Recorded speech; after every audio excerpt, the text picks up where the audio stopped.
have something to offer to business that hasn't been shown before. You know, I have a whole energy that represents not just black youth, but white youth, Mexican youth, you know what I'm saying? That change right before you go from being 18 and unresponsible to when you go to being like 21, 22, and the whole world's on your shoulders. I believe strongly that my audience empathize with me because I show that side, I show that emotion raw, uncut, good and bad. And so I think I can bring that more funneled, more directed into screenplays, more albums, producing, managing, you know what I'm saying? If I can figure out just how to control it, I can use it on a lot of different levels. I trip off because it happens out of nothing. It just goes, you know, everybody just be screaming and acting, and I just trip. I get uncomfortable, and it's like similar to a deer being caught in the headlights. I just freeze, you know, and I don't know what to do. I don't know if I should be what they want me to be, or if I should make them hate me so they can stop. You know, like say something mean so they can just stop. But I'm just like caught in the middle of it because you can't. I mean, no one can do that. Police can't do that. They can't stand in front of all those people and control them with a gun and mace and all that. So me with just words, it's like a battle to find the right words to say at the right time. I'm curious, when you think about the idea that you do have that kind of control over so many people, in one sense, the whole idea of being a role model comes up in the imagery. And a lot of people who know you, and I talked to them beforehand, suggested that, hey, you know, when you meet him, he's going to be something entirely different than you imagine and what the media is portraying him. What about that idea that you have been portrayed? And sometimes, I mean, to be honest, you like the portrayal of you just hard, That's thug. Right. That's right. Don't step on me. That's right. You're in trouble. That's right. Yet there's another side to you, too. What about that idea that you've got to be able to figure out where you're going? To me, it's like it is my sensitive side that likes to blow up the hard side, because if my image or my reputation can stop a confrontation before it happens, I'm fine. You know what I'm saying? I know how it is day to day. It's a constant man ego check going on in this street, in this world. So part of that is just like, you know, that's my resume. But as far as the media, they look at it as something different. They don't care about my resume. They don't care about me not getting in trouble. It's just another story, you know, and it's a real story. They don't have to pay for it, and they're gonna milk it for all it's worth. As far as people, they want me, when they first see me, to humble myself. They want me to be like this and da-da-da, just because they're scared of me. But I don't feel like that's my job, to humble myself, to show you that I'm not a threat. I'm not a threat, unless you're a threat to me.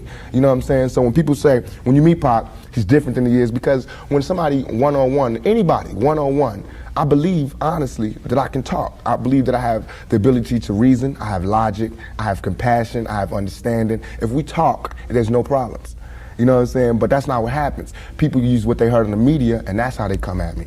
And then, you know, we got to clash. One of the things that you read in the media is that you're angry, that you personify your generation, that you just got some angry folks out there, and you're one of them. I'll put it to you. Are you angry? Are you angry with what you see society is about? Yeah, I'm extremely angry, confused. You know, a lot of the times that I sat up in court, I couldn't defend myself. You know what I'm saying? And it wasn't like the things they were saying about me were beyond my comprehension, or the things that I could say weren't going to help my case. But because it's like being exiled, you know, from society, and that's how I feel. And this whole the anger comes from, I'm tired of waiting for my past to get into society. All I ever wanted to do was make me and everybody around me feel more comfortable about where we were. You know what I'm saying? About the places that we stayed. This is our home base. Let's build it up. Let's be happy about where we come from. You know what I'm saying? Instead of trying to assimilate and get a pass key to where they at. You know what I'm saying? Not to say that everything needs to be separate, but we gotta find pride in ourselves. You know what I'm saying? And once you get the pride, like damn near 2 seconds after the pride comes anger.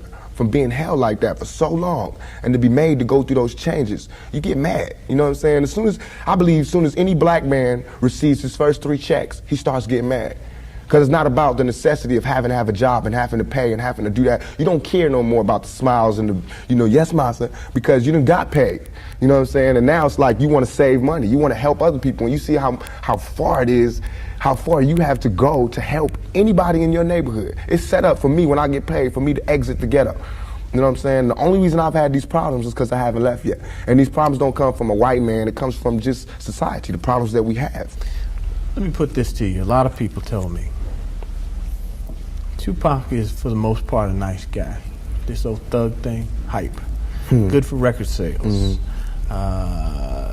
Helps him identify with the young people who are out there and angry, who would maybe label him a sellout, like they did Hammer, if he didn't have that hard side. What about that? First of all, nobody could call me a sellout. I'm not going for that. I'm not even in that. I'm not looking for approval from the black community, because we don't give approval. You know, we don't really do nothing but exist. So it's not like black people could tell me, you a sellout or you true blue. You know what I'm saying? It's not that. I'm not even caught up in that. But I can see that, you know what I'm saying, the one thing we do have in common as black people is we share that poverty. So the thug side is more closer to the poverty than me being rich. You know, how can I come to any community center, you know what I'm saying, sporting a Rolex presidential, all these diamonds, and be like, look, we, you know what I'm saying, gotta. But now when I say we, they know what I mean. I'm not saying like I live in this neighborhood and nothing, but I'm a thug, and they thugs. They can relate to it. I don't even have to say that, you know what I'm saying? When I come, I don't have to say I'm real. They already know that, you know what I'm saying? From me being me, from not pushing the thugness, but I know from the business that everybody in this business is always whispering in your ear about what you can't say, what you can't do, what you can't wear in this world and in this world. It's two worlds, a white world and a black world. All I did was stand in the middle, you know what I'm saying, and say I'm living in both worlds. I can go to the streets and survive, and I can go out here and do my business out here. I'm play devil's advocate again. All right. Critics say, yeah, but you're being pimped. You're being pimped by the record executives who will allow you to do your thug life because it portrays a certain black. I mean, you've heard it, yeah, that if you were just a singer, you wouldn't have the same record contracts you have. Right. But because you portray the thug life, the gangster rap, they've allowed you to make that money. They've allowed you to push and make your platinum. I beg to differ. You know what I'm saying? I'm getting pimped. That's true. But just like how a woman would be, you know what I'm saying? Anybody to be pimped. You know, it's like, it's not that you get pimped, it's how long you get pimped. You know what I'm saying? Because if you really look at this situation, it is not I who's being pimped. When you look at them white kids with Raiders hats on, it's the white folks getting pimped. You know what I'm saying? Because I'm making their future. I'm writing down their curriculum. Right now, what I write in my album today, when it comes out in 2 months, that's what white kids is doing. So who really is getting pimped? What I'm writing in my raps is what them white kids is gonna be saying to their mamas and daddies when they come home. Who is getting pimped?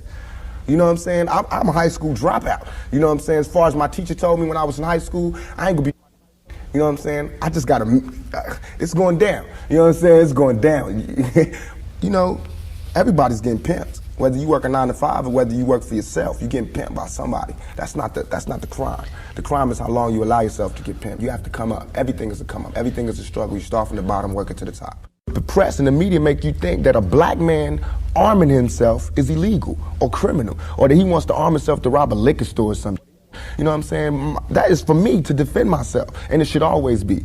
It's just about surviving, you know, and we have to be honest about the tools that we use to survive. And why is a black life any more recoupable than a white life? You know what I'm saying? We know that they don't put the same security in the ghetto that they do in the whites in the white neighborhoods. So therefore, for me to be out here saying don't, you know, put your guns down and no violence, that's hypocritical. And if I didn't talk about the violence, everybody would act like the violence wasn't there. We, as rappers, bought that violence. We bought the violence that we seen on the street. We put in our records for years. And after 3-4 years, people finally starting to see it because of all the statistics that's going on in the streets. If we stop talking about it, then they wouldn't take statistics. And when they stop taking statistics, then we'd be killing each other in the street, and these white people wouldn't care no more. Only reason they care is because, you know, there's been some strays, and we done slipped over in the white neighborhoods, and there's kids in Iowa that want to be like us. You know what I'm saying? There's kids in Indiana that's trying to be like us, because they can relate too. You know what I'm saying? You even admitted, I don't live in that neighborhood anymore. There's no real reason for you to carry a 9mm. Don't believe that. Why? In 2 years, I've had a gun pulled on me by my limo driver, by police, by everybody. You know what I'm saying? And I better be. I better be. You know what I'm saying? I've been attacked. You ain't read the papers about these skinheads trying to blow up black churches. Why? They see me as the enemy just like y'all do. You know what I'm saying? They can come to my house and sit outside my house just like anybody else can. A skinhead. And once my life is gone, it's gone. Can't nobody give it back to me. Not the judge, not the president, not the governor, not Calvin Butts, not Jesse Jackson. They can't do nothing but come to my funeral and talk pretty about how black people suffer. You understand? And as far as Jesse Jackson, my first acting job was at the Apollo Theater when Jesse Jackson was running for president in 1984. It hurts me for him to say anything negative about any rapper because we supported him. He should support us. You know what I'm saying? As far as his image, you know what I'm saying? What was he? What was he doing? You know, he should be the last person talking about gun violence when he sat right there while Martin Luther King caught one in the neck. You know what I'm saying? Things ain't really changed that much.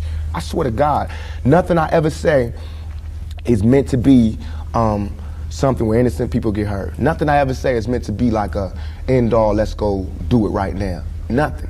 Everything I ever say, and if any, this is so we can set it clear, anything I ever say as it pertains to my peers and being strapped is only in self-defense. You know what I'm saying? Because right now where I'm at, the world is harsh. And I just don't got no beautiful stories. You know what I'm saying? I'm gonna just be getting them ready. Because that's why I think I messed up. If somebody would have grabbed me, pulled me to the side and been like, look, Tupac, as soon as you step out here, they're gonna be at you. If somebody would have explained it to me, I wouldn't have took the same mistakes. But I made those mistakes. And that was my job to stop somebody else from making those same mistakes. To lay it out. To lay out the real map on the world and how it is. Everything I'm saying is a warning, is a plea for help. If everybody is so goddamn worried about me, why ain't nobody came to help me? You know what I'm saying? I never wanted to be no star. This ain't my job. I don't care if everybody don't cheer for me. You know what I'm saying? If you're not cheering for me for what I'm doing, don't cheer for me. Don't cheer because you think I'm cute. You know what I'm saying? Screw that. Cheer for me for what I'm doing, for what I stand for. And when I go to jail, you should cheer louder. You know what I'm saying? Because I'm standing up for what I do. I'm not robbing nobody, not stealing from nobody. I never took nothing. Everything I do to represent my people. I do because I think this is what they want me to do. This is all I want to say. For all the people that doubt me, I had no record all my life. Okay? No record, no police record, until I made a record. As my video was debuting on MTV, I was behind bars getting beat up by the police department. I got a $10 million lawsuit. They said they would settle with me and everything. You know what I'm saying? But nobody cared about that. That wasn't blew up all in the news. They didn't see me. They did not see me on TV with my eye busted, my head busted. There's pictures of those. In Oakland, yes, in Oakland. You don't see them pictures. You see pictures of Tupac coming out of jail in cuffs. You don't see pictures of the police standing over me beating my brains in. You don't see that. But I see that.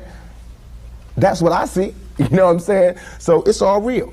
And I feel like just like a woman that's raped, any woman that's raped would never, ever allow herself to be raped again. Am I correct? Any woman that's violated would never allow herself to be violated again. Same thing. You know there are going to be people who sit here and say, how can you say that when you're faced with that charge? That's how I can say it. We got people in my own community that will get me. Why? Because I got it. Now this girl, who I can't say her name, but if I was to say her name, 1,000 all over the world would go, I put this on everything I love, on everything I love. When I was in Atlanta, I was pulled over at a gas station. Some dudes from New York pulled over next to me and told me the girl's name. They said, I know the girl that did it. They told me her name and where she's from, say she's scandalous. I can't go on TV talking about this girl is because that's what they want me to do. They want me to get on TV and talk about my black sister is a hoe and she's a bitch and she's a money grubber. I ain't fit to say that. I don't have to do that to show that I'm innocent. You know what I'm saying? I'm not guilty. People should look me in my eyes. They should look me in my eyes. And anybody that thinks I committed that rape should go get Brenda's Got a Baby and keep your head up and listen to him thoroughly. It was hard to imagine that you would do that. It shouldn't be nothing it should not even be to me. I have no patience for anybody that doubts me. None at all. It's too hard out here. You know what I'm saying? If my people don't stand up for me, who is? I understand these white folks looking at me like that because they don't know me. They didn't hear keep your head up. That ain't no fluke. You know, keep your head up ain't no goddamn come up. I didn't do that for to be smiling in my face to say, oh, he's cool. I did that from my heart. So that if they do try to put a rape charge on me, my sisters could say he ain't about that. Now, if my sisters can't say that, you won't hear another keep your head up out my mouth. You understand me? Because it's a struggle on young black males today. What would a Vietnam vet be like without a sergeant, without any backup, without any other soldiers, nobody but a Vietnam vet in Vietnam? When he came home, how would he be? And that's me. I had to go through all that street, war, everything, the same drugs that everybody else get turned out on. You know, where I would have been stopped shorted, I made it past. And here's where I am. But because I made it past, I missed some lessons, you know what I'm saying? And you can see the lessons that I missed when you talk to me. You can see where I haven't had a father when you talk to me. You know what I'm saying? You can see where I spent a lot of my time in the streets when you talk to me. Because the words that I say are not words that come from a mother's mouth or a father's mouth. It's words that comes from a pimp's mouth or a prostitute or a hustler or a drug dealer. You know what I'm saying? But to me, these were my role models. How much of that, though, in terms of growing up without a father, sometimes not being with your mother, do you lament on and look back and say, damn, I missed something big? Everything. I know for a fact that had I had a father, had I had somebody, and I hate saying this because white people love hearing black people talk about this, but had I had a father, had I had some of these opportunities, I'd have been able to help my mother more. She wouldn't have went the road she went. I could have been a better son. You know what I'm saying? She wouldn't have went that road. It was the absence of my father. You know what I'm saying? I'm dealing with him being daddy not being there. My mother's dealing with him being my man not being there. You know, so many problems in our community that affect everything. So by me not having that, I ain't never want to hear nothing about no kind of relationships between a black man and a black woman. I knew they didn't work. Because as far as I knew, my daddy was the coolest dude out there. And my mama was a Panther. So if they didn't work, it don't work. That's how I felt. You know what I'm saying? And going out there, you know what I'm saying? It's like watching my mother just go through changes and everything. It's like my mother's my partner. She a soldier. You know, she a soldier like I'm a soldier. You know, and I watched the peep the game that she went through. If I would have went the same way my mother went, had not she did her route and showed me where it went wrong with her. My mother always told me, don't you ever, ever just volunteer yourself to our people, because they'll use you. That's what they do. You know what I'm saying? She also told me to follow my heart and for me to be the leader. But it's interesting to see just the change in your face, your reaction, your thought process. That's all I ever wanted to do. Ask my mama. I wanted to go to college. I went to school all the way and was ready to go to college. The only thing that stopped me was money. The time all the kids in my school was writing applications to go to college, I didn't have no lights or no electricity. And that ain't my mama's fault. You know what I'm saying? So when I think back to that, I'm not thugging for me. I'm thugging for my family. I pay all the bills. You know what I'm saying? I feed my whole family. Wrong or right, I do. And I can't stop. You know what I'm saying? And if thugging is gonna make me $1 million, because it just got me platinum, then that's what I got to do constantly. And if it makes me feel, because right now, I feel satisfied. I don't feel like I've ever embarrassed myself or my people, you know, in nothing that I've done. And yet and all, I got the whole world fearing me. You know what I'm saying? At 23. Weighing 160 pounds, you know what I'm saying? And I ain't even started. I haven't even wrote my plan out yet, and they scared. I got the vice president know who I am, the president, every cop in every city, you know what I'm saying? And I haven't even started working out a plan. We killing each other because we killing ourselves. We not, when another man, I know, I've been in a position, it's out of our control. It's not like he wants to kill. He just doesn't want to die. You know what I'm saying? It's that situation when you got, we are living in a war zone. It's not as easy as these people are making us think, that they just got some criminal-ass black kids with guns. It is not like that. We live in hell. We live in the gutter. We got us stacked up 80 deep in one building.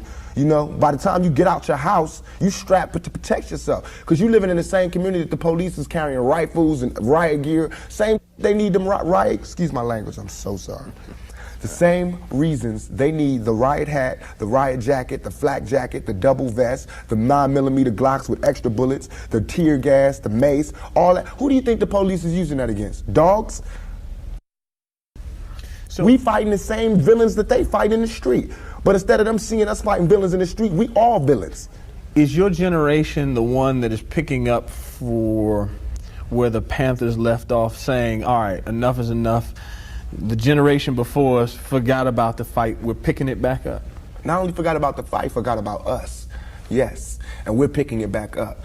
But at this level, all we're trying to do is unite. And right now, as a year, we got 1 million people that's listening. Now we can tell them something. Now we can try to get them that way, and we might lose some. We might gain some, but we would never even have that audience had we not said what was real. You know what I'm saying? And the main thing for us to remember is that the same crime element that white people are scared of, black people are scared of. The same crime element that white people fear, we fear. So we defend ourselves from the same crime element that they scared of. You know what I'm saying? While they waiting for legislation to pass and everything, we next door to the killer. We next door to him, you know, because we up in the projects where it's 80 in the building. All them killers that they letting out, they right there in that building. But it's better, just because we black, we get along with the killers or something? We get along with the rapists because we black and we from the same hood? What is that? We need protection too. Finally, I want to ask you about something that someone else asked you in the interview, and I thought the answer was interesting because I think it speaks to you and your generation a lot. Someone said, where do you see Tupac 10 years from now? You said, hey, I just want to be alive. That's real for you. That's so real. I made a metamorphosis. I'm a new person today because I used to strongly and honestly, I feel like I could represent my generation so much because I honestly did not care whether I lived or died. But now, I cannot die with people thinking I'm a rapist or a criminal. I can't leave until this shit's straight. You know, I'm not suicidal. I can't go until y'all really know what time it is. And then after that, boom, it's all over. And we can see, you know, how this shit fall. But that's how it is. And the reason being is because if I can't live free, if I can't live with the same respect as the next man, I don't want to be here. Because God has cursed me to see what life should be like. If God wanted me to be this person and be happy here, he wouldn't let me feel so oppressed. He wouldn't let me feel so trampled on. You know what I'm saying? He wouldn't let me think the things I think. So I feel like I'm doing God's work. You know what I'm saying? Just because I don't have nothing to pass around for people to put money in the bucket don't mean I ain't doing God's work. I feel like I'm doing God's work. You know what I'm saying? Because these ghetto kids ain't God's children. And I don't see no missionaries coming through there. You know what I'm saying? So I'm doing God's work. While Reverend Jackson do his up in the middle class and he go to the White House and have dinner and pray over the president, I'm up in the hood, you know what I'm saying, doing my work with my folks. And just because I don't live there don't mean I don't go there. I got to go there because I can't hang nowhere else.